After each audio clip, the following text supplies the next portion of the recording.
चाची, मैंने कितनी बार कहा है आपसे कि रात को 11 बजे के बाद कमरे की लाइटें बंद हो जानी चाहिए, लेकिन आप दोनों माँ बेटी को कुछ समझ में आता ही नहीं है। अभी जो एक्स्ट्रा बिजली का बिल आया उसे कौन भरेगा?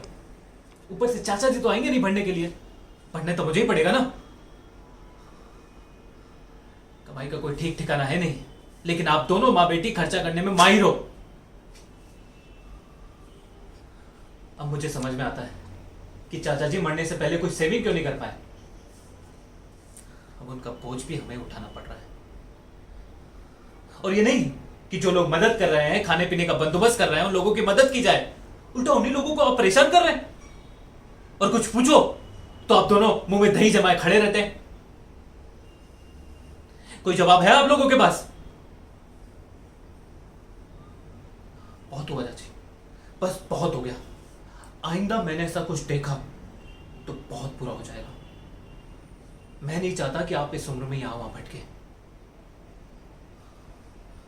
आना का तो क्या है, उसकी तो कुछ दिनों में शादी हो जाएगी, लेकिन आप क्या करेंगी? कहां जाएंगे आप? इसलिए कह रहा हूं कि अब भी टाइम है, संभल जाइए प्लीज।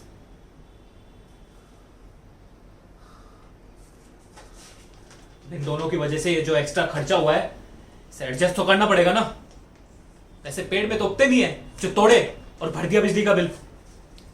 माधव, 10 बजे से 1 मिनट भी ऊपर नहीं, सारी लाइटें बंद हो जानी चाहिए।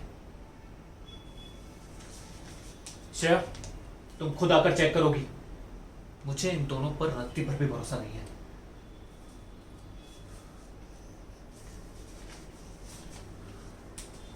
और बात कर दिया दोनों ने।